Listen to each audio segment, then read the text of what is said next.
Good afternoon, welcome to Shubhris family. চলে এলাম টাটকা ব্লগ নিয়ে। আশা করি সবাই ভালো আছে এবং সুস্থ আছে। ভালো সুস্থ থাকাটা দরকার। হ্যাপি জন্মাষ্টমী। প্রায় বেশিরভাগ ঘরেই, সব ঘরেই আজকে পুজো হয়। সব পুজো হচ্ছে, আমাদের হয়তো পুজো হচ্ছে, সমস্ত কিছু প্রিপারেশন চলছে। আমি জাস্ট বেরিয়ে এলাম কাজের জন্য তো বেরোতেই হবে। একটু আগে পুরো বৃষ্টিতে ভরেছিল, এখন দেখো রোদ উঠে একদম করকরে হয়ে গেছে। আবার ওয়েদার কখন কি হচ্ছে কে জানে। গুড আফটারনুন সবাইকে, welcome back to our new blog. আশা করি তোমরা সবাই খুব ভালো আছো, সুস্থ আছো। আর ভালো সুস্থ থাকাটা খুব জরুরি।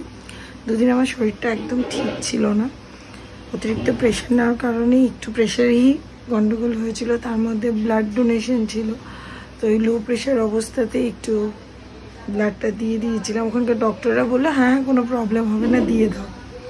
তো যাই হোক, আমিও একবার ভাবছিলাম দেবো না, তারপর বললাম ঠিক আছে চলে যখন গেছি দিয়ে দিই। তো আজকে হলো জন্মাষ্টমী, সবাইকে জন্মাষ্টমীর অনেক অনেক শুভেচ্ছা। আর আস্তে আস্তে আমাদের বাড়িরও প্রিপারেশন শুরু হচ্ছে, খুবই অল্প করে হচ্ছে, ছোট্ট করে হচ্ছে। এই যে এখানে একটা একটা করে জিনিস আসছে।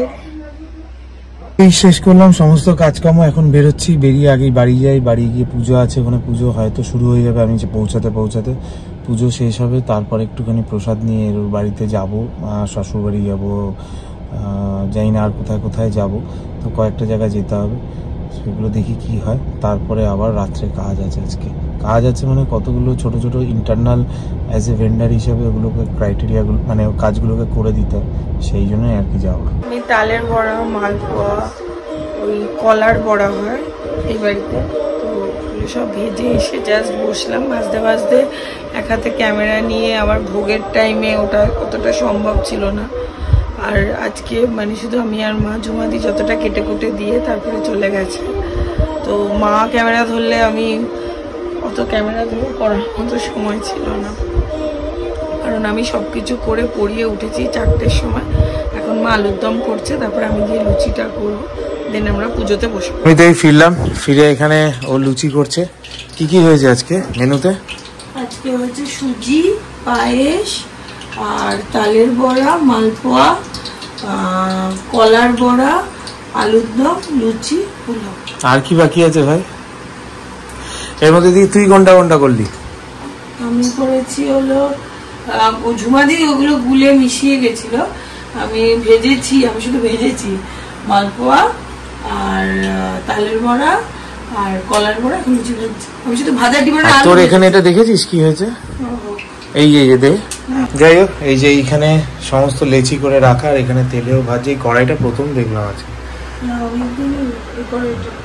এরপরে আমরা প্রসাদ দিতে যাবো। কোথায় কোথায় যাবো? মনে হচ্ছে দিতে যেতে হবে না, মনে হচ্ছে আমার বাড়ি থেকে আমার বাইরেই আসবে প্রসাদ দিতে। এই তো ফিরে ফিরে এসে দেখতেই পেলে ওদিকে লুচি হচ্ছে। এখানে পুরো সাজানো গোছানো হয়ে গেছে, লুচি, আলুর দম, মালপোয়া। আমি এবার এই ক্ষীরটা নিয়ে এলাম, সুজি, পোলাও মানে সাদা পোলাও, এদিকেও মালপোয়া, কলার বড়া আছে, এদিকে ফল, আর এই যে গোপুয়া বসে আছে পাশে একটা মার্জারিন না মাখন নিয়ে, আর নাড়ু, ফ্রুট, রিয়েল জুস, এগুলো সব রিভা করেছে মনে হয়। যাই হোক, আর এক্ষুনি পুজো শুরু হয়ে যাবে। পুজো শুরু হয়ে গেলে তারপর আবার দেখা। এইখানেও ভোগ দিয়েছে ঠাকুরকে। এই যে লোকনাথ বাবার ভোগ, লোকনাথ বাবার জন্মদিন উৎসবে। শ্রীকৃষ্ণের অষ্টোত্তর শতনাম। জয় জয় গোবিন্দ গোপাল গদাধর কৃষ্ণচন্দ্র করদয়া করুণা সাগর। জয় রাধে গোবিন্দ গোপাল বনমালী শ্রীরাধার প্রাণধান মুকুন্দ মুরারি। হরিনাম বিনে রে গোবিন্দ নাম বিনে বিফলে মনুষ্য জন্ম। দিন গেল মিছে কাজে রাত্রি গেল নিদ্রে, না বুঝিনু রাধা কৃষ্ণ চরণার রাম। ললিতা রাখিল নাম দুর্বাদল শ্যাম। প্রদীপ রেডি হচ্ছে। একটা দেশলাই দিয়ে পুরো একটা দেশলাই দিয়ে যাবে। আমি তো দেশলাই জ্বালাতে পারি। পাঁচালি হয়ে গেছে, এখন আরতি হবে। সংকট হবে।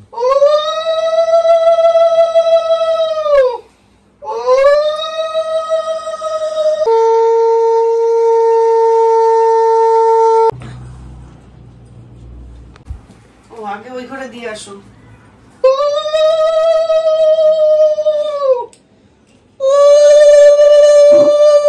আমি শ্বশুর বাড়িতে এতদিন এইখানে বা এখানে গাড়ি রাখা যেত, এখন সেটাও রাখা যায় না। মাঝখানে ফিরে লাস্টে গাড়িটা আমাকে ওইখানে রাখতে হলো। তারপরে তো গাড়িটা কোনো রকমে রাখলাম। আগে এখানে রাত্রিবেলা গাড়ি রাখা নিশ্চিন্তে রাখা যেত এই সব জায়গাটায়। না সত্যি কথা, এখানে আসা যায় না। আর সকালবেলাটা তো এখানটা রাখাই যায় না, বিকজ এখানটা বাজার বসে। যাই হোক, ওই দূরে রেখে এসছি। তো আজকে শরীরটা খুবই খারাপ লাগছে, সেই বিকেল 4টে থেকে রাত 8টা অব্দি কন্টিনিউ একদম পুজো পুরো একদম শুরু করবো, এত ভাবছি তো। এখানে তো পৌঁছে গেছি, পৌঁছে সমস্ত প্রসাদ ভাগ বাটোয়ারা হয়েছে। শুভদীপ হয়ে ছিল, কাকিমা ছিল, আছে সোনু, মা, সবাই। আর এই যে সবার আগে হলে এই দুটো কৌটো পেয়েছি। কাকিমার বাড়িতে অনেকদিন ধরে এই কৌটো ছিল, সেই সময় জন্মদিন হয়েছিল ছাদে হুট করে, তখন এই কৌটোটা কাকিমা বলছে, আর কাকিমা তো কিছু করে না যে কাকিমা পাঠাবে, তাই আগে পেয়েছি। এই যে আমাদের এখন খাওয়া দাওয়া আছে, ব্যাস খাওয়া দাওয়া করে নিলাম। গোপাল পুজো আর গোপুকে দেখানো হলো না। এই দেখো, ওকেও সমস্ত কিছু চানা, পানির, আলুর দম, মালপোয়া, তালের বড়া, সন্দেশ, সুজি, পায়েস, লুচি। আজকে তো খেয়ে নে। আর এই যে লোকনাথ বাবা, সব একই খাবার দাওয়া।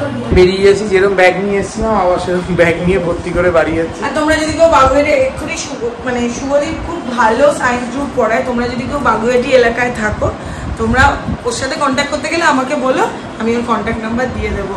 ও পুরো 5 to 8 সায়েন্স গ্রুপটা খুবই ভালোভাবে পড়ায়, আর 9-10 হলে একটু বেছে পড়ায়। তো শেষ, এবার গপুকে ঘুম পাড়ানোর পালা আমার। প্রতি বছর এই জন্মাষ্টমীর দিন গপু আমার শুভমের সাথে এই ঘরে থাকে, ওকে আমি ঘুম পাড়াই। কালকে সকালবেলা আবার ওঠার পর ওকে সব কিছু করি। যাই হোক, তো গেল। অ্যাকচুয়ালি কি হয়েছে, পার্সোনালি মানে এতটা কাজের মধ্যে ব্যস্ত হয়ে গেছি না, তো বাড়ির এই জিনিসগুলোতে ঠিকভাবে যেন ইনভলভই থাকতে পারছি না। তো মানে আর এই দুদিন ব্লগটাও রীতিমতো আমার জন্যই হয়নি। ফার্স্ট তো আমি রক্ত দিতে গেছি, ওখানে লো প্রেশার ছিল। আমি ডক্টরকে বললাম যে আমি দেবো না রক্তটা, এরকম বলছে না কিছু হবে না। আমার 108 আর 78 ছিল। তখন আমাকে বললো না কিছু হবে না, আপনি 2 গ্লাস জল খেয়ে তারপরে ব্লাডটা দিন, আপনি ঢুকে গেছেন এখানে, এখন আমরা কিছু করতে পারবো না, লাস্ট মোমেন্ট। তারপরে আমার ওই ব্লাডটা দিয়ে ফেরার পর থেকে প্রচণ্ড শরীর খারাপ ছিল, মানে ফেরার সময় পা কাঁপছিল, তারপরে এসেও প্রচণ্ড শরীর খারাপ ছিল। শনিবারটা এরকম ল্যাদ খেয়ে খেয়ে কাটিয়েছি, রবিবারটাও কিছুটা ছিল, তারপরে গিয়ে এই সব বাজার হাট এগুলো করতে করতে সব শরীর খারাপ ভ্যানিশ হয়ে গেছে। যাই হোক, এখনও ওই ফোনে একটা ক্লাস চলছে। আমি ব্লগটা ভাবছি আমার এর থেকে কথাবার্তা দেখেছো কিরকম হয়ে গেছে, ব্যাকগ্রাউন্ডে গপু। তো সেটাই গেলাম এক ফাঁকে মায়ের কাছে গিয়ে, মায়ের ওখানে যা প্রসাদ মা গুছিয়ে রেখেছিল, মাও জানতো আমি বেশিক্ষণ যাচ্ছি। আমাকে শুভম একটা কথা বলেছে, শুভম আমাকে বলছে, রিমা তুই একবার নিজে চিন্তা করে দেখতো যে তুই মেয়ে হিসেবে তোর মার কাছে কতক্ষণ থাকিস, বা তুই তোর মার জন্য কি করিস। সত্যি কথা, এটা একদম সত্যি কথা, এক্স্যাক্টলি এটাই, যে আমি সিরিয়াসলি কোনো পুজো আচ্ছা কোনো কিছুতে আমি আমার মায়ের কাছে যেতেই পারি না। আমার মধ্যে তো অনেকেই আছো মাকে গিয়ে কোনো রকম কোনো হেল্প করতে পারো না, বা আমি রেগুলারের লাইফে আমার মায়ের বাড়ি আমার বাড়ি জাস্ট হয়তো মানে বাগুইয়াটির এই পার ওই পার, ওটা এই পার ওই পার বলতে দাও 2-2.5 কিলোমিটার, আমি তার মধ্যেও যেতেই পারি না, মানে যাওয়ার সময় পাই না, বা যখন সময় পাই তখন হয়তো আর বেরোতে ইচ্ছা করছে না, এরকম না। তাও মাকে আমি বলেছি যে ফ্রাইডেতে যাব, দেখি যদি ফ্রাইডেতে যেতে পারি, নইলে নেক্সট উইক যাবো, গিয়ে থাকবো। সমাজকে আমাকে বলছে মান্থের মধ্যে 7 দিন গিয়ে তুই থাক মায়ের কাছে। সিরিয়াসলি মানে শুভম এটা রিয়েলাইজ করেছে যে আমি আমার মায়ের কাছে ওরকম গিয়ে থাকি না বা কোনো কিছু। অ্যাকচুয়ালি ব্লগটাও একটা কারণ থাকে, ওখান থেকে ব্লগটা পাঠানোটাও একটা ব্যাপার থাকে।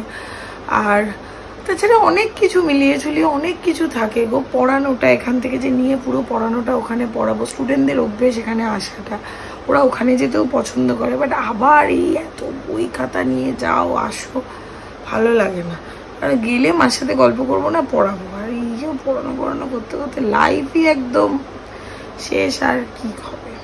যাই হোক, না আমি এটা মেনটেন করবো। আমার সত্যি কথাটা একটু গায়ে লেগেছে যে সত্যি আমি আমার মায়ের জন্য কি করি, মানে কিচ্ছু না। আমি মায়ের সাথে যে সারাদিনে ফোনে কথা বলি কয়েক সেকেন্ড, হ্যাঁ এটা, হ্যাঁ আমি পড়াচ্ছি, হ্যাঁ তুমি ঠিক আছো, আচ্ছা, মানে এটা আমার উচিত না, মানে জ্ঞানপাপীদের মতো হয়তো শোনাচ্ছে, বাট মানে আমার মাও ব্লগে দেখছে বলে হয়তো সারাদিনের আমার আপডেটটা পেয়ে যাচ্ছে।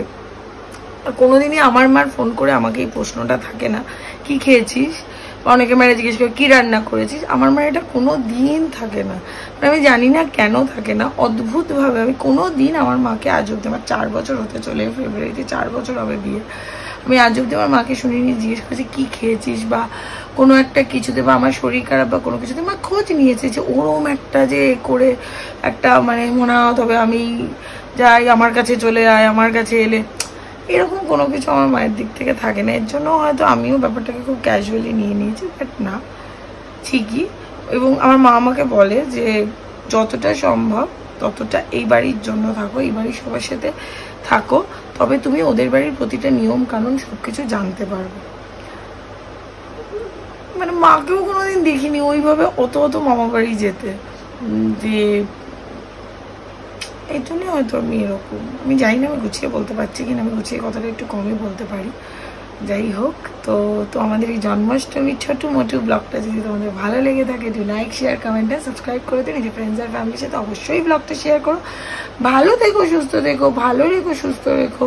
গপুও বলছে প্লিজ সাবস্ক্রাইব করে দিও না, ফ্যামিলিটাকে একটু বড় করো না গো, প্লিজ প্লিজ প্লিজ। ওকে, চল, গুড নাইট, শিবরাত্রি, টাটা।